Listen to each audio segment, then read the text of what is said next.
एक व्यक्ति ने प्रकृति के साथ हो रहे खिलवाड़ के दुष्परिणामों को झेला है, उस चुनौती का सामना वह कर रहा है। और इन्हीं सब चुनौतियों के बारे में हमारे ऋषियों ने हमें एक बात कही थी। उनका उद्घोष था कि धरती हमारी माता है, हम सब इसके पुत्र हैं। माता भूमि पुत्रोहम पृथिव्या। हर पुत्र का दायित्व क्या होता है मां के प्रति, कि मां के साथ किसी भी प्रकार का कोई खिलवाड़ न हो, उसके सम्मान में, उसकी सुरक्षा में, उसके संरक्षण में। और मुझे लगता है कि दुनिया भर के हर एक नागरिक को इस बात को सोचना चाहिए कि उसके स्तर पर किए जाने वाले प्रयास में कहां चूक हुई है कि आज जो वैदिक कालीन सभ्यता इस बात का उद्घोष करती थी, आज वहां पर आप देख रहे होंगे पूरा एक जो मौसम चक्र है इसमें व्यापक बदलाव, ग्लोबल वार्मिंग और ग्लोबल कूलिंग की जो समस्याएं हमारे सामने पैदा हुई हैं, यह एक नई चेतावनी हम सबको दे रही है। और उन स्थितियों में जो भारत की ऋषि परंपरा ने सदैव हमें इस बारे में कहा है, जिसके बारे में हमारे राज्य मंत्री ने भी इस बारे में चर्चा की थी कि 10 कूप समावापी 10 वापि समो हृदय, 10 हृदय समम पुत्रो 10 पुत्र समो ड्रुमा। यानी 10 कुओं के समान एक बावड़ी है और 10 बावड़ियों के समान एक तालाब, 10 तालाबों के समान एक पुत्र है और 10 पुत्रों के समान एक वृक्ष है। यानी प्रकृति में एक वृक्ष की महत्ता क्या है, इसको सर्वोपरि माना गया है, सर्वोपरि माना गया है। और इसीलिए हम सब इस बारे में जानते हैं कि वन जीवन का आधार और प्रकृति के संतुलन का भी एक महत्वपूर्ण आयाम प्रस्तुत करता है। यदि वन है तो जल है, जल है और वन है तो वायु है, और अगर वायु है तो जीवन है। यानी जीवन की कल्पना इसके बगैर नहीं कर सकती है। और इसीलिए वैश्विक दृष्टिकोण और थीम को ध्यान में रखते हुए हम सब ने भी इस बार जो अपनी इस वर्ष की थीम रखी है, फॉरेस्ट एंड इकोनॉमिक्स, यह थीम दिखाती है कि हमें पारिस्थितिकी संतुलन को बनाए रखने के लिए वनों से आर्थिक विकास और उससे मानव कल्याण के लिए कैसे हम उसको बेहतरीन तरीके से आगे बढ़ा सकते हैं, यह हम सबकी वर्तमान की जो चुनौतियां हैं उसी थीम के अनुरूप यह हम सबको अपनी कार्य योजना प्रस्तुत करनी होंगी। मुझे प्रसन्नता है इस बारे में कि पिछले 9 वर्षों में उत्तर प्रदेश के अंदर आदरणीय प्रधानमंत्री जी के मार्गदर्शन में हम लोगों ने अपने वन आच्छादन को बढ़ाने में सफलता प्राप्त की है।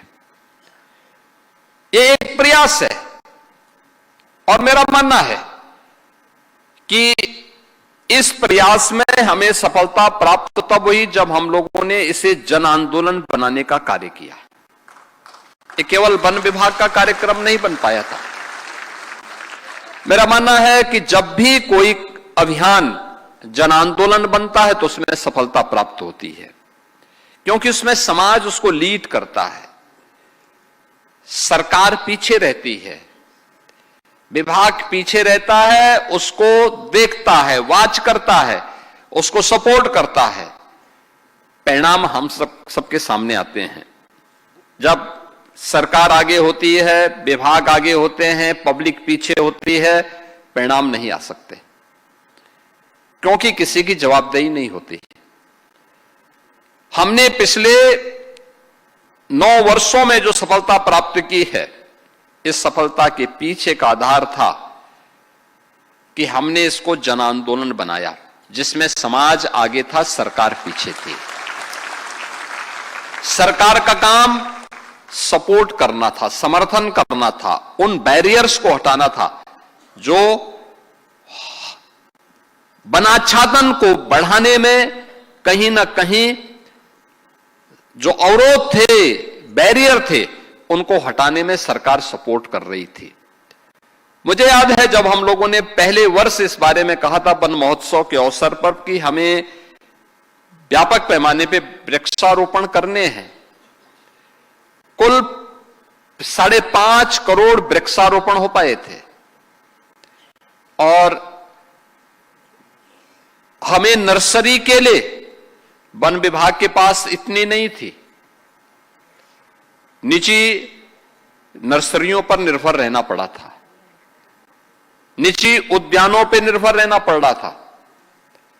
हम खरीद रहे थे, किसी प्रकार से लोगों से हम सहयोग ले पा रहे थे। और मुझे प्रसन्नता है कि हम लोगों ने गत वर्ष जब वन महोत्सव के अवसर पर प्रदेश में वृक्षारोपण के कार्यक्रम को आगे बढ़ाया और 37 करोड़ वृक्ष एक ही दिन में प्रदेश भर में लगाए थे, तो हमारे पास इसके लिए अच्छे लगभग 8-8, 10-10 फुट के पेड़ मौजूद थे, जिनको हम वृक्षारोपण के रूप में लगा रहे थे। और इनकी संख्या अब 5 करोड़ नहीं थी, बल्कि हमारे पास 50 करोड़ नर्सरी मौजूद थी। और इस वर्ष भी हमने 35 करोड़ का जो लक्ष्य रखा है, एक दिन में, महीने भर में बढ़कर के 40-45 तक जाता है। तो आदरणीय प्रधानमंत्री जी की प्रेरणा से एक पेड़ मां के नाम, इस एक पेड़ मां के नाम का कार्यक्रम के जो लक्ष्य रखा है, अभी से हमारे पास नर्सरी भी, मैं इसकी एक बैठक एक दिन इससे पहले रिव्यू कर रहा था, 50 करोड़ वृक्षारोपण के लिए हमारे पास नर्सरी वर्तमान में मौजूद है। और यह प्रदेश के वनाच्छादन को बढ़ाने में मदद करेगी और इसके माध्यम से हम लोग प्रदेश के अंदर उस व्यापक कार्य योजना को आगे बढ़ाने में, जो प्रदेश की जिम्मेदारी बनती है, सबसे बड़ी आबादी का राज्य, आज वह उस लक्ष्य को तेजी के साथ आगे बढ़ा रहा है। चुनौती हमारे सामने तब थी जब हम लोगों ने इस दौरान अपने इंफ्रास्ट्रक्चर को बहुत तेजी के साथ आगे बढ़ाया। स्वाभाविक रूप से बहुत सारी जगह पेड़ काटने पड़े होंगे, बहुत सारी जगह हम लोगों ने इंफ्रास्ट्रक्चर के नाते पेड़ों को शिफ्टिंग भी की होगी और भी व्यापक पैमाने पे काम हुआ।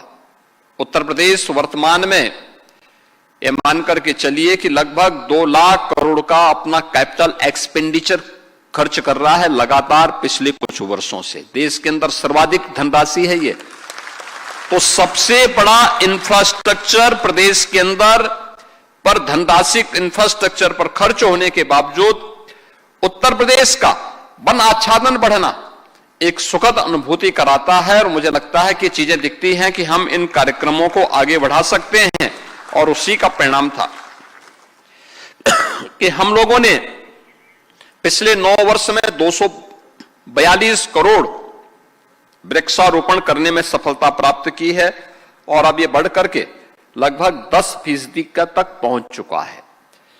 हमारा यह मानना है उत्तर प्रदेश का वन आच्छादन उतना होना चाहिए जितना देश की आबादी यूपी के अंदर रहती है, यानी लगभग 16 से 17% तक पहुंचाने के इस कार्यक्रम को हमको आगे बढ़ाना होगा। और इस दिशा में हम लोगों ने 17 में केवल एक हमारे पास रामसर साइट थी, आज इसकी संख्या बढ़कर के 11 हुई है। और हमारा प्रयास है कि हम इसकी संख्या को बढ़ा करके बहुत शीघ्र 100 तक ले जाने की दिशा में आगे बढ़े हैं। और मेरा मानना है कि वन विभाग थोड़ा भी प्रयास कर लेगा, यह आज की आवश्यकता है। रामसर साइट टूरिज्म की दृष्टि से भी, वन्य जीवों की दृष्टि से भी, पक्षियों की दृष्टि से भी महत्वपूर्ण साइट तो होनी ही है। साथ साथ वाटर कंजर्वेशन की दृष्टि से भी वो इसकी एक बड़ी भूमिका हो सकती है। और अगर हम उसको रामसर साइट घोषित करेंगे तो कम से कम भू माफियाओं के कब्जे से वो मुक्त रहेगी और वहां पर आसानी से इसका कंजर्वेशन करने में हम आगे बढ़ पाएंगे। हमें इस दिशा में विभिन्न प्रकार के पहल इस दौरान हम विभाग के स्तर पर हुए हैं, जिसमें अटल वन है, एकलव्य वन है, त्रिवेणी वन है, ऑक्सी वन है, सिटी वन है। ये सभी प्रकार की स्थापना के कार्यक्रम हुए। गंगा और यमुना जैसी पवित्र नदियों के किनारे, सरयू जैसी पवित्र नदियों के किनारे व्यापक वृक्षारोपण के कार्यक्रम चले हैं। एक्सप्रेसवे और राजमार्गों के दोनों तटों पर बड़े पैमाने पर हम लोगों ने उपयुक्त प्रजाति के वनों के रोपण के कार्यक्रम को आगे बढ़ाया है और प्रदेश इस दिशा में तेजी के साथ आगे बढ़ने का काम किया है। हमारे प्रदेश के अंदर इस दौरान हम लोगों ने 1 डिस्ट्रिक्ट 75 डिस्ट्रिक्ट यूपी के अंदर हैं। हर जिले के अंदर एक नदी के पुनरुद्धार के कार्यक्रम को भी अपने हाथों में लिया है और मेरा मानना है, मैं आपको बताते हुए प्रसन्नता है कि हमारे लगभग सभी जनपदों ने कम से कम एक नदी का पुनरुद्धार का कार्य सफलतापूर्वक अपने अपने जनपद में किया है। इसमें जौनपुर में पीली नदी जनपद के में सफलता की एक नई कहानी है। ऐसे जालौन के अंदर हुआ है। उत्तर प्रदेश देश के अंदर पहला राज्य है। आपने देखा होगा, अभी हम लोगों ने कार्बन फाइनेंस प्रोजेक्ट के अंतर्गत कार्बन क्रेडिट के लिए कृषकों को भी धनराशि वितरण का कार्य किया और उत्तर प्रदेश देश का पहला राज्य है जिसने इस दिशा में अपने कार्यक्रम को आगे बढ़ाया है। दुधवा नेशनल पार्क, इसमें इको टूरिज्म को बढ़ावा देने के लिए भी सरकार ने अपने स्तर पर कार्यक्रम को आगे बढ़ाया। इसमें तमाम प्रकार के कनेक्टिविटी के मुद्दे को लेकर के लखनऊ से, बरेली से वहां की कनेक्टिविटी को बेहतर बनाने के लिए और एयर कनेक्टिविटी को भी हम लोगों ने वहां पर प्रभावी बनाया है। और आज प्रदेश के अंदर वन पर आधारित जो उद्योग हैं, जो इस वर्ष की थीम भी है, इस प्रकार के लगभग 2467 ऐसे ग्रीन इकोनॉमी मॉडल के जो वन आधारित उद्योगों की स्थापना का कार्य भी लगभग यानी 2467 ये अब तक यूपी के अंदर स्थापित हुए हैं। हम सबको इस बारे में ध्यान रखना होगा। जो चीजें हमारे सामने आई हैं और जिस बातें हमारे सामने हैं, अक्सर हम जाते हैं, किसी भी जू में आप जाएंगे, किसी भी हम अगर किसी नेशनल पार्क में जाते हैं तो हर एक व्यक्ति वहां एक चीज देखने के लिए जाता है और मैं अक्सर इस बात को देखता हूं, वहां हिरन को देखने कम जाते हैं, बाघ को देखने ज्यादा लोग जाते हैं। अक्सर मैं देखता हूं, मैं देखता था गोरखपुर में प्राणी उद्यान बना है। जब शुरू में वहां टाइगर नहीं था तो मैं बच्चों से कहता था तुम लोग गए कि नहीं गए वहां, तो स्कूली बच्चे कहते थे कि गए थे लेकिन आता था। मुझे बड़ा संकोच होता था, भाई अब हमने बड़ी मेहनत करके उसको चालू किया है और सब लेकिन कहते हैं। और अब मैं देखता हूं कि वहां प्रतिदिन 8 से 10 हजार लोग आते हैं उस जू में। अब कोई लेकिन नहीं बोलता है क्योंकि अब वहां कई टाइगर हो गए, टाइगर हैं, लोग बड़े उसके साथ जाने के देखते हैं। ये जो टाइगर है ना, वो ठीक है, एक चुनौती है हमारे सामने कि कभी कभी वन्य मानव वन्य संघर्ष होता है और उत्तर प्रदेश देश का पहला राज्य है जिसने मानव वन्य संघर्ष को आपदा की श्रेणी में लेकर के अपनी ओर से सहायता देना प्रारंभ किया। लेकिन एक जो हमारे सामने है, मैं अक्सर इस बात को देखता हूं, तो ठीक है उसके सामने कुछ चुनौतियां होंगी, उनकी संख्या बढ़ गई होगी। नेपाल के अंदर व्यापक पैमाने पे वृक्ष, वहां पे वृक्ष काटे गए, वहां पर इल्लीगल जो कटान हुई है, इसके नाते भी वहां के भी वन्य जीव उत्तर प्रदेश के अंदर ही इस पूरे हमारे दुधवा में और उसके अगल बगल के जो पार्क हैं उसमें आए हैं। लेकिन वन्य जीव हमला अचानक नहीं करता है। अगर कोई, मैं करता हूं, लेपर्ड वगैरह को छोड़ दें तो सामान्यतः टाइगर अचानक हमला नहीं करता है। हाँ, अगर उसके छोटे बच्चे हैं, उसके बीच में कोई व्यक्ति जाता है, क्योंकि हम लोगों ने तो बचपन से हम देखते हैं टाइगर कभी अचानक हमला नहीं करता है, लायन अचानक हमला नहीं करता। हाँ, उसके क्षेत्र का अतिक्रमण करके हम जबरन करने का प्रयास करें। जब उसको लगता है कि मुझ पे हमला कोई कर सकता है, तभी वह हमला करता है, अन्यथा नहीं हमला करता। क्योंकि मैं बचपन से उनकी प्रकृति को जानता हूं, देखता हूं। क्योंकि मेरा जन्म जहां हुआ था, मेरे घर से मुश्किल से 50 मीटर की दूरी से जंगल प्रारंभ हो जाता था, और जंगल प्रारंभ होता था, हम लोग देखते थे, कभी छेड़ता नहीं था, उसने कभी हमें नुकसान नहीं पहुंचाया, हमारे पशुओं को कभी नुकसान नहीं पहुंचाया, कभी नहीं। लेकिन अगर हम उसके साथ, उसकी सुरक्षा के साथ खिलवाड़ करेंगे तो स्वाभाविक रूप से वो हिंसक होगा, या उसका दायरा हम सीमित करने का प्रयास करेंगे तो हिंसक होगा। और इसीलिए प्रदेश सरकार ने उस समय की चुनौती को ध्यान में रख करके जो हमारे सामने आई थी, मैं तो देख रहा था अभी पिछले दिनों, गत वर्ष एक टाइगर यहां सीतापुर में आया, उसने एक भी मानव को क्षति नहीं पहुंचाई। वो कर्तनिया से या फिर दुधवा से ही आया होगा, और यहां आकर के बहुत यंग था, लगभग 7-8 वर्ष का था, और कई दिनों तक रहा। उसको पकड़ने के लिए तमाम प्रयास किए गए, रेस्क्यू के लिए अनेक टीमें लगी। मेरी चिंता यह थी कि कोई इसको मार न दे, क्योंकि लोग मांग करने लगते हैं, किसी के पशु को नुकसान पहुंचाएगा तो। और मैं लगातार उसकी मॉनिटरिंग करता था यहां से, भाई देखो उसको नुकसान ना हो, और रेस्क्यू करके उसको गोरखपुर जू ले जा रहे थे। मैंने कहा जू में क्यों ले जा रहे हो, 7 वर्ष का है, उसको वापस जंगल में छोड़ दो, भाई दुधवा में, कर्तनिया में छोड़ करके आओ उसको। और मुझे अच्छा लगा कि वन विभाग के लोगों ने उसको रेस्क्यू करने के उपरांत उसने कोई जनहानि नहीं की, और उसको सफलतापूर्वक फिर रेस्क्यू करके वापस वन के अंदर लेके चले गए, और वहां रह रहा है। यानी वन है तो बाघ है, बाघ है तो जैव विविधता है, और जैव विविधता है तो हमारी जीव सृष्टि है, जीव सृष्टि है तो मानव सभ्यता है। इसलिए वन संरक्षण यह केवल मानव सभ्यता के लिए नहीं, जीव सृष्टि के लिए अत्यंत महत्वपूर्ण है। और इसलिए जीव सृष्टि में सर्वश्रेष्ठ कृति ईश्वर की मनुष्य है, तो मनुष्य की सबसे बड़ी नैतिक जिम्मेदारी बनती है कि हम इस ऑनरशिप को अपने ऊपर लें, और वन के संरक्षण के लिए हम अपने स्तर पर प्रयास करें। हम लोगों ने इस वर्ष भी वन विभाग के बजट को अच्छा खासा किया है।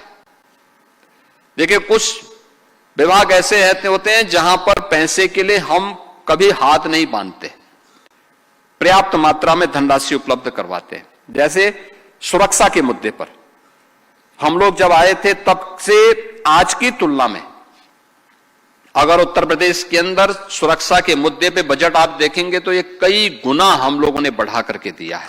हम लोगों ने कहा यहां कॉमन मैन की सुरक्षा के साथ कोई खिलवाड़ नहीं हो सकता। ऐसे फॉरेस्ट में भी हम लोगों ने सामाजिक वानिकी के लिए 800 करोड़ रुपए विभाग को दिए हैं, पौधशाला प्रबंधन के लिए 220 करोड़ दिए हैं, वन बल आधुनिकीकरण के लिए इनको 10 करोड़ दिए हैं, रानीपुर टाइगर रिजर्व के संरक्षण के लिए 50 करोड़ का कार्पस फंड भी दिया है, क्लीन एयर मैनेजमेंट के लिए 194 करोड़ दिए हैं, और वानिकी विश्वविद्यालय के लिए जो बनने जा रहा है उसके लिए भी 50 करोड़ रुपए इन्हें उपलब्ध करवाए हैं। और प्रदेश के अंदर मुझे याद है 2017 के पहले गांगे डॉल्फिन लगभग समाप्त सी हो गई थी। आदरणीय प्रधानमंत्री जी की प्रेरणा से आज देश के अंदर नमामि गंगे परियोजना के बाद गांगे डॉल्फिन फिर से देखने को मिल रही है। और मुझे बताते हुए प्रसन्नता है कि जो नदी डॉल्फिन जनगणना हुई थी 23 में, देश के अंदर 6,327 डॉल्फिन में से अकेले उत्तर प्रदेश में 2397 उत्तर प्रदेश में ये पाई गई। जटायु संरक्षण केंद्र के रूप में हम लोगों ने रेड हेडेड जो जटायु था, गिद्ध था, उसका संरक्षण का केंद्र गोरखपुर में बनाया है और सफलतापूर्वक वहां पर वह संचालित है। उत्तर प्रदेश देश के अंदर कार्बन नेट कार्बन के लक्ष्य को प्राप्त करने के लिए जो कार्य प्रारंभ किया है, उसमें हमारी जो इलेक्ट्रिक व्हीकल पॉलिसी है वह बहुत अच्छी बनी है और यह देश के अग्रणी राज्यों में उत्तर प्रदेश की गिनती होती है। इसमें एक इलेक्ट्रिक व्हीकल के मैन्युफैक्चरिंग की यूनिट उत्तर प्रदेश में इसी लखनऊ में हम लगा चुके हैं और प्रदेश के अंदर वर्तमान में हम 7 सिटी में तो पब्लिक ट्रांसपोर्ट के लिए मेट्रो का संचालन कर रहे हैं। देश की पहली रैपिड रेल उत्तर प्रदेश के अंदर संचालित हो रही है और पब्लिक ट्रांसपोर्ट के लिए हम लोगों ने प्रदेश के अंदर 700 से अधिक इलेक्ट्रिक बसेज उपलब्ध करवाई हैं और देश के अंदर सर्वाधिक ई रिक्शा भी उत्तर प्रदेश के पास मौजूद हैं, जहां पर ये चीजें तेजी के साथ आगे बढ़ी हैं। प्रदेश के अंदर नेट जीरो के इस लक्ष्य को प्राप्त करने की दिशा में जो अन्य कार्य प्रारंभ हुए हैं, इनमें अयोध्या जो हमारी पौराणिक सिटी है, इसको हमने सोलर सिटी के रूप में डेवलप करने का काम प्रारंभ किया है। 18 अन्य जो म्युनिसिपल कॉरपोरेशन है, इनको भी सोलर सिटी के रूप में विकसित करने की दिशा में सरकार के द्वारा कार्य प्रारंभ हुआ है।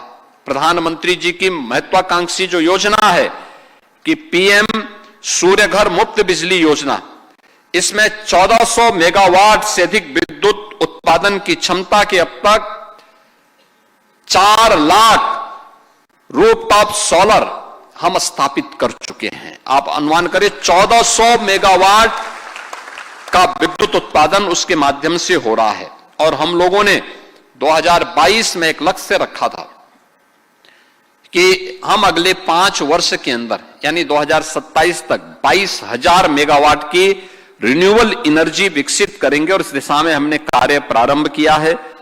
उत्तर प्रदेश ग्रीन हाइड्रोजन नीति 2024 भी, इसके लिए भी हम लोगों ने 2 सेंटर ऑफ एक्सीलेंस के लिए धनराशि की व्यवस्था की है। यह उत्तर प्रदेश के अंदर वन संरक्षण के लिए, प्रदेश के अंदर वन आच्छादन को बढ़ाने के लिए, प्रदेश के अंदर नेट जीरो के लक्ष्य को और कार्बन क्रेडिट का लाभ अन्नदाता किसानों को प्राप्त हो, मानव वन्य जीव संघर्ष को रोकने के लिए और मानव वन्य जीव को आपदा की श्रेणी में घोषित करने के लिए किए गए प्रयासों और सरकार के द्वारा दी जाने वाली सहायता का एक क्रम है। आज मैं आप सबसे इस बारे में कहूंगा। अभी जुलाई मास में हमारा फिर से वन महोत्सव का कार्यक्रम होगा और हम सबकी जिम्मेदारी बनती है कि हर व्यक्ति कम से कम एक पेड़ मां के नाम अवश्य लगाएं। यह हमारी अपनी मां के प्रति भी और धरती माता की प्रति भी एक कृतज्ञता ज्ञापित करने का एक माध्यम हम सबको प्राप्त होगा। आज के इस अवसर पर मैं एक बार फिर से अंतर्राष्ट्रीय